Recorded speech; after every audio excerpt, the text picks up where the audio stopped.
Hello, this is the Jurassic expert here, finally doing the video where I am talking about kind of the making process of the April Fool's uh, video that I made.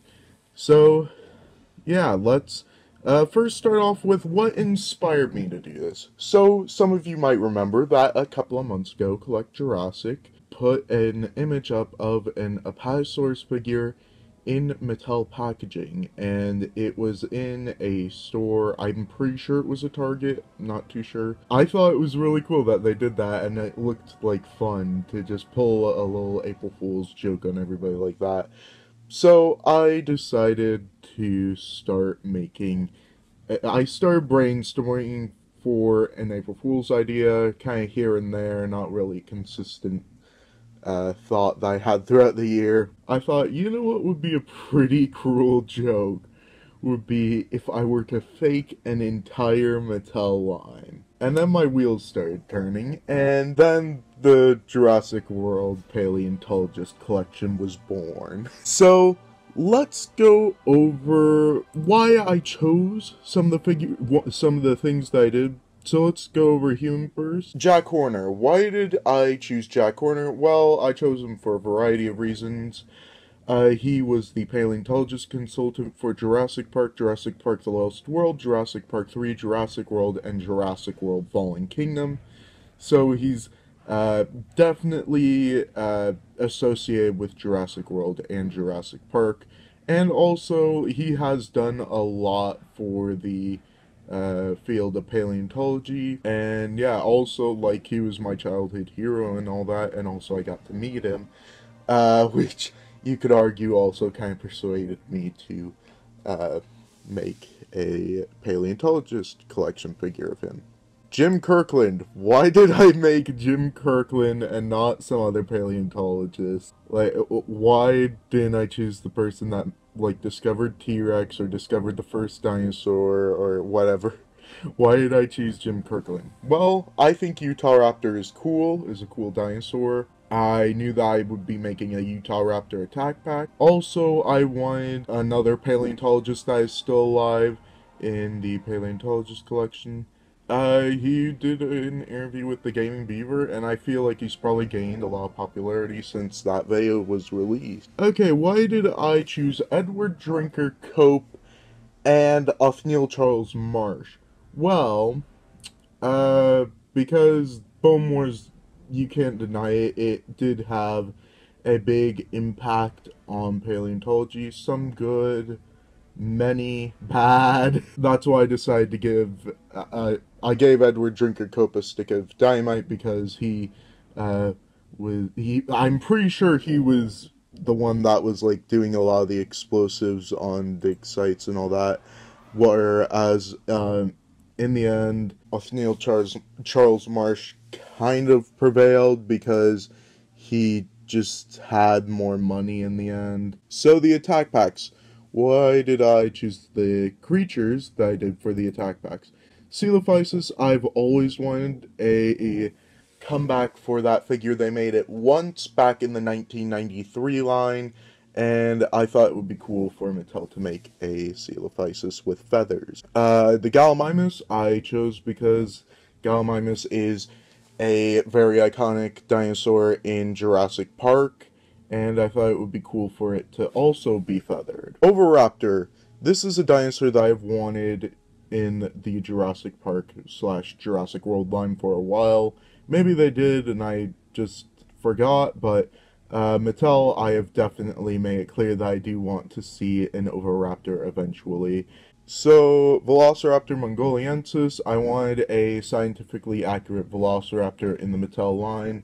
And yeah, so I thought it would be cool, and it would also introduce, like, 2 packs for attack pack. Megalonyx, I wanted to introduce Ice Age creatures, early Pleistocene creatures. Thought one of the best ones to introduce that would be kind of the 3 iconic ones, which would be Ground Sloth, and I came up with a pretty good gimmick that would allow it to both be posed on all 4s and for it to be posed on 2 legs. Smilodon Fatalis, I mean, if you're going to introduce an Ice Age themed line, you gotta have Smilodon Fatalis. Staraptor, kind of circling back to that, yeah, I had to include a scientifically accurate feathered Utahraptor for the Paleontologist collection. Sound strikes. Why did I include Augustin Elaphus? So I chose Augustin Elaphus because I noticed that there were no existing figures that I could find of Augustin Elaphus for sale, and also because I've gone to the LA Natural History Museum quite a bit. I've seen Augustin Elaphus a lot, and I think it would be really awesome for Augustin Elaphus to have a figure, and if its first figure were to be a Jurassic World figure. Dilophosaurus, I thought we should get, if it's going to be a paleontology line, we had to get a scientifically accurate Dilophosaurus, because it is another iconic Jurassic Park dinosaur. Maiasaura, if I'm going to include a Jack Horner, I had to include a Maiasaura. Woolly Mammoth, again, if you're going to introduce an Ice Age line, you also need to include a Woolly Mammoth for the Sabertooth to attack. Why did I include 2 packs? Why did I make kind of a whole format for the Paleontologist collection? Well, I wanted to sell it as it being kind of a new extension of the Jurassic World Mattel brand, and it seems like whenever they release a new line, they always have some new form of a pack. But yeah, I chose Cryolophosaurus because, I love the new Cryolophosaurus, I just think it would be a lot cooler with feathers, and Glacialosaurus I thought was kind of a cool dinosaur, and I thought it would be cool to have them in a pack together. Deltadromeus and Uranosaurus, I thought that it was about time Uranosaurus gets its own Jurassic World figure, since it has been included in a lot of Jurassic Park games. Well, I say a lot, I'm pretty sure it's only been included in Jurassic Park Operation Genesis. And Deltadromeus was a natural predator, and I thought it looked kind of cool. Spinosaurus aegypticus, I had to include a scientifically accurate Spinosaurus aegypticus, and I gotta say, I really liked how it turned out. And the T-Rex as well, I wanted to include a scientifically accurate T-Rex. So that is why I chose those figures. Now, let's go over some of the color palettes, why I chose some of the color palettes, or what they were made of. So the Gallimimus was made from ostrich, because I thought that they looked, it looks like an ostrich. Oviraptor, I chose a cassowary, another big bird, because they both have crests, and I thought that might be able to work out. Megalonyx, I chose two different species of sloth to make this. I chose the two-toed sloth and the three-toed sloth, and I did use the pad of a bear's foot for the reference for the hands and the feet. Smilodon Fatalis, I actually just used lion because I thought that they both lived alongside each other. You would think that they would probably have similar color palettes, especially since their way of hunting is theorized to be very similar. So the humans, pretty much, just to sum it up, I just used any photographs that I found of them, remastered black and white photos, and any portraits that were made of them. For the Augustin Elaphus, I found some kind of 3D model that was kind of, it looked pretty good to me, so I decided to use those colorings as its basic color palette. Maiasaura, kind of the same situation. I found a statue of Maiasaura, and I thought that the colorings looked really nice, so I decided to use that for my own version. The woolly mammoths, for the woolly mammoth, I actually found images of the mummified mammoths that have been found in Siberia and Alaska, so I just chose those for the colorings. Same thing with the ivory that's been found there. I used that as the color for the ivory as well. T-Rex, I actually used bald eagle, I'm pretty sure, either bald eagle or golden eagle for the colorings. This was one of the first ones I made, so my memory's a little fuzzy on that one. That was like months ago when I made that, and I didn't save any of the references, so yeah. The Spinosaurus, I definitely remember what I used for that one because it took me a while to make it and I needed a lot of different references and I did a lot of research with this. So I used swan for the main body. I used crane for the little bit of red on the crest. I used crocodile for the hands, feet, and the head. And I used pelican for the sail. Glacialosaurus, I just used penguin. For the Tyrannosaurus, I used a spoonbill, and I think I also used another pelican for its sail. So yeah, those are the main ones for the color palettes that I can remember. Yeah, all of the designs for these, all the proportions and everything are very accurate. I actually went and found images of the skeleton profiles for each of these dinosaurs, and I traced over that skeleton profile to create them. I mean, with the Delta Dromius, though, I'd say is the only one that was a little faulty. The one that I chose, the only one that I could find was it kind of in a running position, and I was like, well, that's not going to make it look like it is standing at all. But I didn't blow up the leg. It was too late for me to do that once I finished coloring the image and all that. The Spinosaurus and the T-Rex for a little bit because I did a lot of research when it came to these two. I chose to give it lips because, I mean, I was doing a lot of research. I couldn't find anything that said officially whether it had lips or not. I saw it kind of going in both directions, but I kind of looked at it at skull of the Spinosaurus and I compared it to a crocodile and it didn't really seem, and it was a theropod as well, and theropods are found to have lips. So I thought, well, it's kind of a no-brainer here. The teeth weren't all jagged and out like a crocodile, so I decided to give it lips. And the function for how that would work would be that there would be little holes on the inside of the mouth for the teeth to kind of sheathe into when it's open and closed. And the next question some of you are probably thinking is, okay, so why is it on two legs? Because I know I made sure to do a lot of research on this, especially since this is really controversial. But I wanted to make sure I got the right facts and I had good scientific evidence to back up my claim. So, pretty much what I did was I actually found this article about this professional, like, world-renowned zoo archaeology, of course.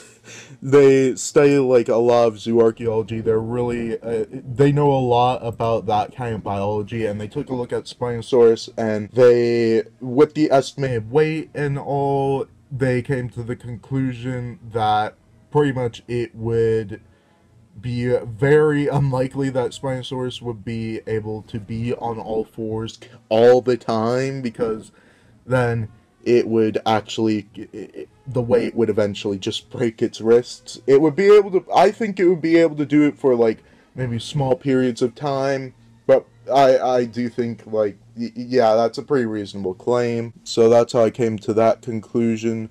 So the next thing that I would have to talk about is the T-Rex. So, I actually did a lot of research on whether dinosaurs might have had lips or not, and I actually came to a surprising conclusion that theropods do have lips. I did a lot of research. I kind of was already talking about this with the Spinosaurus, mainly because if you compare like the jaw structure of animals that have lips to animals that don't have lips, like crocodiles, you see that dinosaurs kind of fit more in with the animals that have lips. Let's go over some Easter eggs. One of you actually found this out. I misspelled paleontologist in the video. Now, there are one of two ways you could go about this. The one that I'm kind of hoping a lot of you go towards, which you're probably not, but it's that maybe I did that to hint that it was actually an April Fool's joke. And This may or may not be the truth, but it could also be because I was working on it in the middle of the night and I was super tired, and the text that I was working with was very, very small because for some reason, like, in the software that I was using, the text turns out really small, so I couldn't really see it that well, and it was too late before I noticed. The Velociraptor is also an Easter egg. Now, not a whole lot of you probably caught this because I don't think they use this image much anymore, but this is the classic kind of stock image that a lot of books use. A lot of books use that Velociraptor image that I used on the packaging. I thought, oh, if there's anybody that's like about the same age as me or anything and has read about as many dinosaur books as I have, they're probably going to notice that.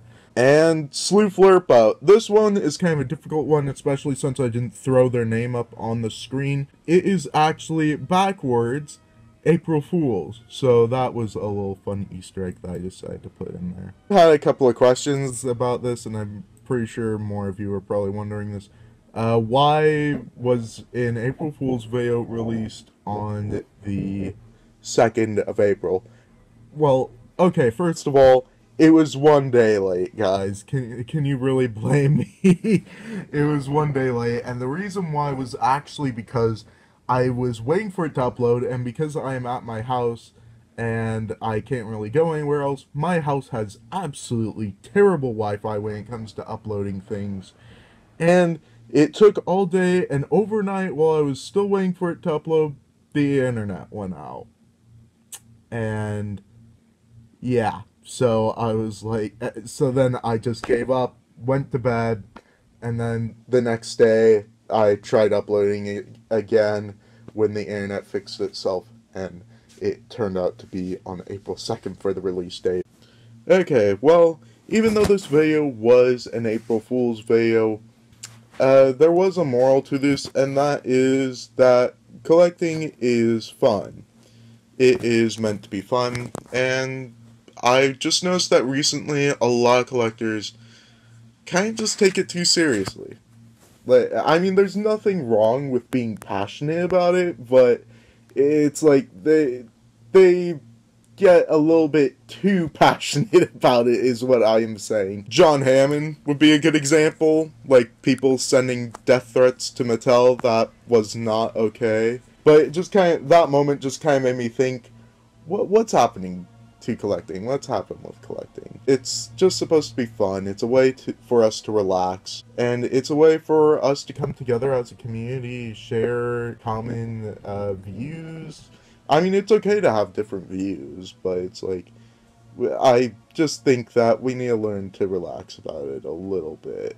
Hopefully you did like my art that I actually made for the Paleontologist collection. Hopefully you thought it was a good concept and would like to see Mattel make it. So, as always, make sure to like, comment, and subscribe.